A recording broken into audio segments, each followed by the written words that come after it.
سبحان اللہ والحمد للہ ولا الہ الا اللہ واللہ اکبر سبحان اللہ والحمد للہ ولا الہ الا اللہ واللہ اکبر سبحان اللہ والحمد للہ ولا الہ الا اللہ واللہ اکبر سبحان اللہ والحمد للہ ولا الہ الا اللہ واللہ اکبر سبحان اللہ والحمد للہ ولا الہ الا اللہ واللہ اکبر سبحان اللہ والحمد للہ ولا الہ الا اللہ واللہ اکبر سبحان اللہ والحمد للہ ولا الہ الا اللہ واللہ اکبر سبحان اللہ والحمد للہ ولا الہ الا اللہ واللہ اکبر سبحان اللہ والحمد للہ ولا الہ الا اللہ واللہ اکبر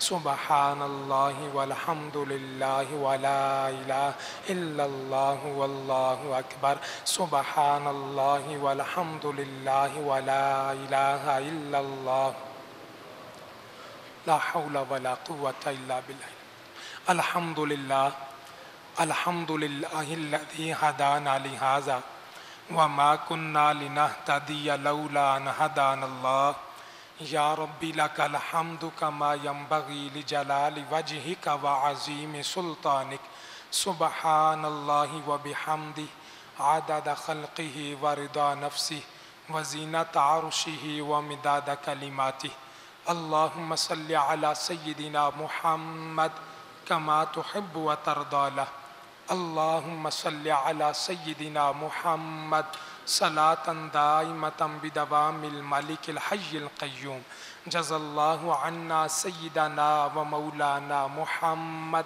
صلى الله عليه وسلم ما هو أهله أما بعد فأعوذ بالله من الشيطان الرجيم بسم الله الرحمن الرحيم وأقيموا الصلاة صدق الله مولانا العظيم إن الله وملائكته يصلون على النبي يا أيها الذين آمنوا صلوا عليه وسلموا تسليما نہایت ہی معزز و محترم عزت مآب لائق ست تکریم سامعین کرام اللہ رب العالمین کا لاکھوں مرتبہ شکر ہے اس نے ہماری زندگی میں یہ ایک اور جمعۃ الوداع عطا فرمایا اور ہمیں پہلے وقت میں آ کے جمعہ پڑھنے کی سعادت عطا فرمائی ارحم الراحمین اللہ زندگی بھر کے پڑھے جمعے اپنی پاک بارگاہ میں قبول فرمائے ان جمعوں کا صدقہ دونوں جہانوں کی محتاجی سے محفوظ فرمائے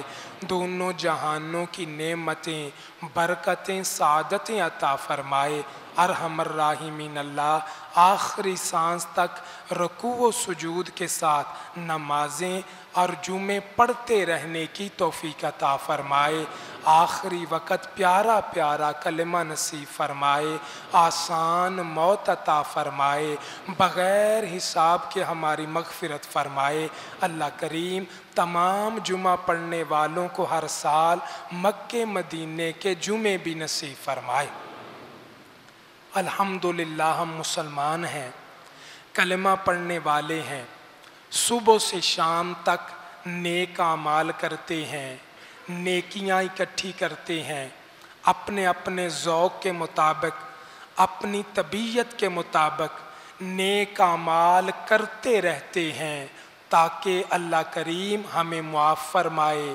جنت عطا فرمائے دیکھنا یہ ہے ان سارے اعمال میں سے ان ساری نیکیوں میں سے کون سا عمل ہے جو اللہ کریم کی بارگاہ میں سب سے مقبول ہے صبح سے شام تک ہزاروں قسم کے اعمال ہوئے نیکیاں ہوئیں ہم نے یہ دیکھنا ہے ہمارے اللہ کو جسے راضی کرنے کے لیے ہم نیکیاں کرتے ہیں وہ کون سے عمل سے زیادہ راضی ہوتا ہے خوش ہوتا ہے اور اللہ کی بارگاہ میں کس عمل کا سب سے اونچا مقام ہے بخاری اور مسلم کی حدیث پاک ہے. حضرت عبداللہ بن عمر رضی اللہ تعالیٰ عنہ، حضرت عبداللہ بن مسعود رضی اللہ تعالیٰ عنہ آپ روایت کرتے ہیں آقا کریم صلی اللہ تعالیٰ علیہ وسلم کی بارگاہ میں سوال کیا گیا، یا رسول اللہ، بندوں کے اعمال میں سے سب سے محبوب عمل جو اللہ کی بارگاہ میں ہے، اللہ کو وہ پیارا لگتا ہے، کون سا عمل ہے جو سب سے محبوب ہے؟ آقا کریم نے سنا کہ بندوں کے سارے اعمال میں سے اللہ کو سب سے محبوب، تو آقا کریم نے فرمایا، اے صحابہ یاد رکھنا، اپنے وقت پہ نماز ادا کرنا یہ اللہ کو سب سے محبوب ہو جاتا ہے، سب سے پیارا ہو جاتا ہے. تو وقت پہ نماز ادا کرنا اللہ کے ہاں کتنا مقام رکھتا ہے، اس کے ہاں سارے عملوں میں سے اونچا چلا جاتا ہے. اور یہ بھی بات ہے، فرمایا دوسری حدیث مبارکہ میں مجمع الزوائد ہے، مسند امام احمد ہے، صحیح ابن حبان ہے، ایک کوئی آنے والا آیا، آ کے عرض کی، یا رسول اللہ، ہمارے اعمال میں سے اللہ کی بارگاہ میں سب سے افضل عمل کون سا ہے؟ ایک ہے محبوب پیارا اور ایک ہے افضل اونچا شان والا. تھوڑا سا فرق ہے. اگر ہم سمجھنا چاہیں گھر میں کتنے افراد ہیں، سب سے فضیلت والا افضل باپ ہوا کرتا ہے، اس کا مرتبہ رتبہ سب سے اونچا.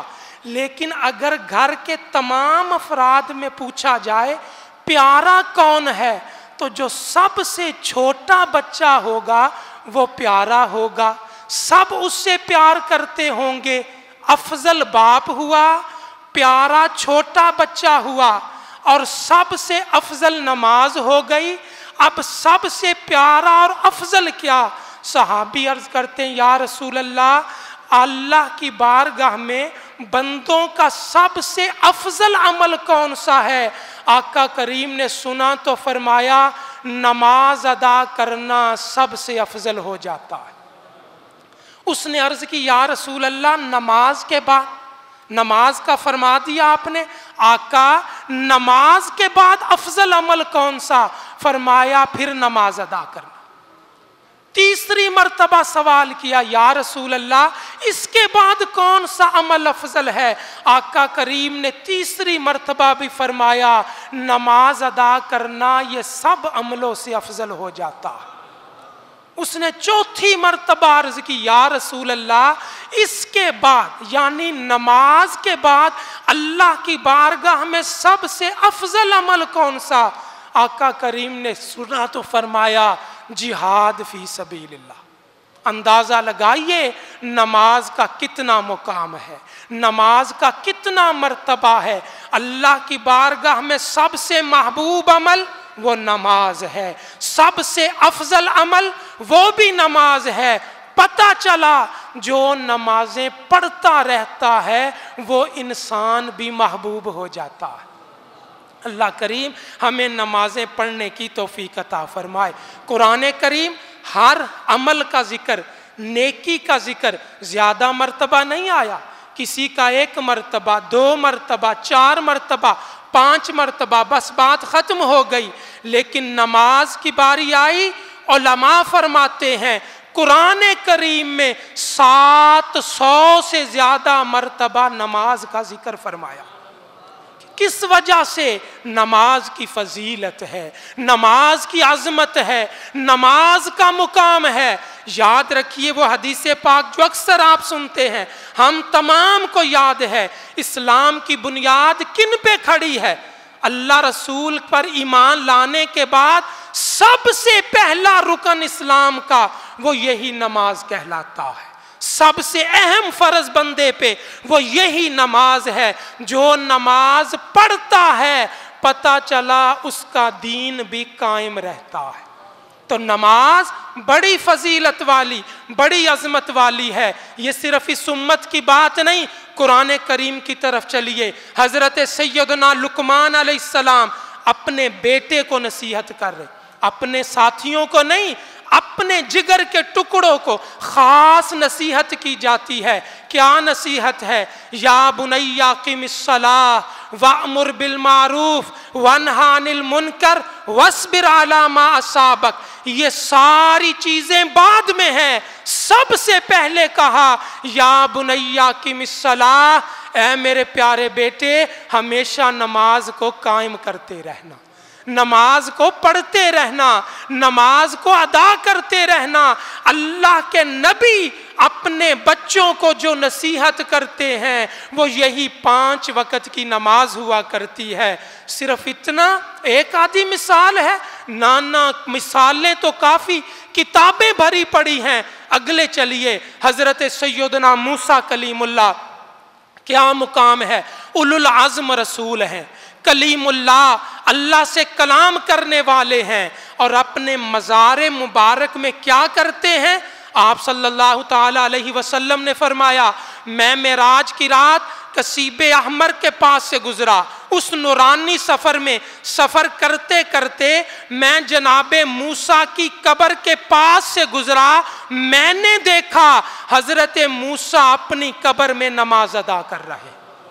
انہیں پتا ہے کلیم اللہ کو کہ کون سی چیز اللہ کے قریب کر دیتی ہے، اللہ کے نزدیک کر دیتی ہے۔ تو فی زمانہ نماز کو معمولی سمجھ گئے، نماز کے لیے وقت نہیں ہوتا، نماز کا خیال نہیں ہوتا۔ اے کاش کہ ہم نماز کی پابندی کریں، انشاءاللہ اس کی برکت ہوگی، اللہ دنیا کے کام بھی سیدھے فرما دے۔ آگے صحابہ کرام کی عادت مبارکہ، آج کوئی ہم سے پوچھنے آئے، کوئی نصیحت کرنے آئے تو ہم طرح طرح کی نصیحتیں، خیال کرنا، صحت کا خیال ہے، فلاں چیز ہے، کاروبار ایسے کرنا، تعلق ایسے بنا، فلاں چیز، ہم نصیحتیں کرتے ہیں۔ صحابہ کرام جن کے بارے میں آتا رضی اللہ عنہم ورضوا عنہ، اللہ اپنے محبوب کے ہر صحابی سے راضی ہو گیا اور وہ صحابہ بھی اپنے اللہ سے راضی ہو گئے۔ جب ان صحابہ کے پاس کوئی دور سے آنے والا آ کے کوئی کہتا نصیحت کیجئے، مجھے کوئی بات بتائیے، آپ تو پیارے آقا کے قریب رہنے والے، نزدیک رہنے والے، مجھے کوئی حدیث سنا دیجئے مجھے فائدہ ہو، تو صحابہ سب سے زیادہ جو نصیحت کرتے وہ یہی کرتے، سجدے کو لازم کر لو، نماز کو لازم کر لو۔ سننے والا کہتا نماز کو لازم کر لیا ہوگا کیا؟ فرمایا تم نماز کو لازم کرو، اللہ گناہ بھی معاف کرے گا، اللہ درجے بھی بلند فرما دے گا۔ یہ صحابہ کرام کی نصیحت تھی جو زیادہ کیا کرتے تھے۔ یاد رکھیے ہمارے دین میں نماز ہے، ہر انسان جو پڑھ سکتا ہے، یہ بات بھی ذہن میں، ہر انسان زکوٰۃ نہیں دے سکتا، ہر انسان حج نہیں کر سکتا۔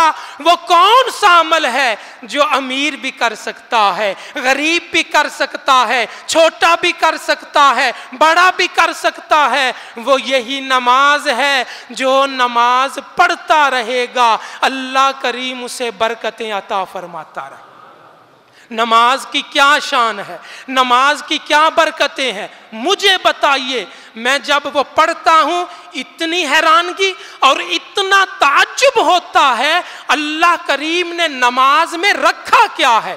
انسان گھر سے نکلا، کہاں گھر ہے اور کہاں مسجد ہے، وہ گھر سے نکلے گا، گلی میں آئے گا، سڑک پہ آئے گا، وہاں آ کے مسجد کے دروازے پہ آئے گا، وہاں مسجد میں داخل ہوگا، پھر وہ مسجد کا مین دروازہ اندر آیا، پھر کہیں محراب کے پاس امام صاحب موجود ہیں، نمازی حضرات تشریف فرما، یہاں آ کے نماز ادا کرے گا۔ تقریباً 5 منٹ پہلے سے گھر سے نکلا، رستے میں پتہ نہیں 4 قدم اٹھائے، 40 اٹھائے، 50 یا 100 قدم چل کے آیا، نماز کا کوئی حصہ نہیں، نماز مسجد کے اندر آ کے ہوگی، وہ کوئی نماز کا تعلق نہیں۔ لیکن ایمان والے، تو نماز پڑھنے آتا ہے، معمولی کام کرنے نہیں آتا۔ اللہ کریم کی نماز پڑھنے آ رہا، اللہ تجھے کیا عطا کرتا ہے؟ کیا اللہ اکبر کہنے سے کچھ ملے گا؟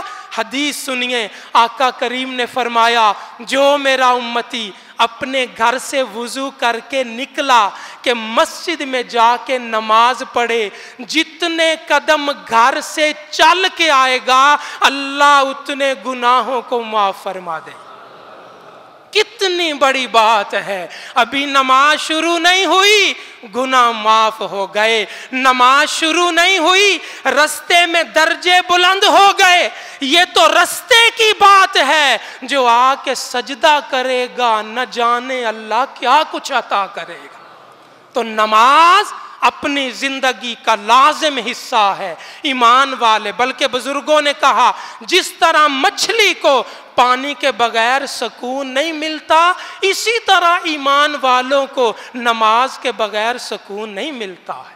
عام روٹین ہے، اللہ کریم آسمان سے رحمتیں نازل کرتا، برکتیں نازل کرتا، اس کی عادت مبارکہ روزانہ ہوتی۔ لیکن بادشاہ جب اس کے دربار میں کوئی آتا ہے نا، چھوٹا دروازہ رکھا ہوا، کوئی سائل آیا، کوئی عام آدمی آیا، دروازہ کھولا، بادشاہ تک آ گیا۔ لیکن جب کوئی بڑا آ جائے، بادشاہ کا پیارا آ جائے، محبوب آ جائے، عزت کے لیے بادشاہ پھر چھوٹا نہیں، حکم ہوتا ہے بڑے دروازے کھول دو۔ محل کے بڑے دروازے کھل گئے، اب سواریوں سمیت آنے والے آ گئے، معززین آ گئے، اونچے لوگ آ گئے۔ پتہ چلتا ہے جی بادشاہ کے خاص مہمان آ گئے، جن کے لیے محل کا بڑا دروازہ کھول دیا بغیر کسی تشبیہ کے۔ صحابی بیان کرتے ہیں، کہتے ہیں دو موقع ایسے ہوتے ہیں اللہ کریم رحمتوں کے دروازے کھول دیتا، آسمانوں کے بڑے دروازے ہی۔ یہ خوشی کی بات ہے، اللہ کریم کی راضی ہونے کی بات ہے۔ رحمتوں کے دروازے کھل گئے، اب چھما چھم رحمت برستی ہے۔ عرض کی گئی کون سے دو موقع ہیں جب رحمتوں کے دروازے کھل گئے؟ کہا ایک جب جہاد کے لیے مسلمان صفیں درست کرتا ہے نا، اللہ کریم رحمتوں کے سارے دروازے کھول دیتا۔ بات ہی ایسی ہے، تلوار پکڑ کے دشمن سامنے، اللہ کی رضا کے لیے جان ہتھیلی پہ رکھ کے کھڑا ہے، تو جہاد کے لیے جب صفیں بنائی جاتی رحمتوں کے دروازے کھل گئے۔ دوسرا سنیے، فرمایا جو نماز کے لیے صفیں سیدھی کرتا ہے اللہ پھر بھی رحمتوں کے دروازے کھول دیتا ہے۔ اللہ کریم کے بڑا محبوب اور پیارا عمل ہے۔ آخر میں یہ جملہ، چونکہ ساری باتیں یاد نہیں رہتی، فی زمانہ ٹینشن، پریشانیاں، بیماریاں، مصیبتیں، دکھ درد، محتاجیاں، نہ جانے کیا کچھ ہو چکا ہے، چونکہ ہم اللہ سے دور ہو کے یہ جملہ یاد رکھیے گا۔ جمعۃ الوداع کا پیغام ہے، فرمایا جو شخص روزانہ 5 مرتبہ اللہ کی بارگاہ میں اپنے سر کو جھکا لیتا ہے، جو شخص روزانہ 5 مرتبہ اپنے سر کو اللہ کی بارگاہ میں جھکا لیتا ہے، اللہ کریم اس سر کو جگہ جگہ جھکنے سے بچا لیتا ہے۔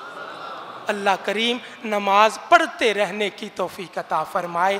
اس سال جو فطرانہ ہے وہ 300 روپے مقرر کیا گیا ہے۔ اس سال 2024 میں فطرانے کی رقم 300 روپیہ مقرر کی گئی ہے، اور الحمدللہ تعالی آپ کی اپنی جامعہ مسجد خضرا میں عید الفطر کی نماز انشاءاللہ تعالی 6:45 پر ادا کی جائے گی۔ اسی جامعہ مسجد خضرا میں عید الفطر کی نماز انشاءاللہ تعالی 6:45 45 منٹ پر ادا کی جائے گی۔ صلی اللہ علی محمد صلی اللہ علیہ وسلم، صلی اللہ علی محمد صلی اللہ علیہ وسلم، صلی اللہ علی محمد صلی اللہ علیہ وسلم، صلی اللہ علی محمد صلی اللہ علیہ وسلم، صلی اللہ علی محمد صلی اللہ علیہ وسلم، صلی اللہ علی محمد صلی اللہ علیہ وسلم، صلی اللہ علی محمد صلی اللہ۔ سبحان ربک رب العزة عما يصفون وسلام على المرسلين والحمد لله رب العالمين۔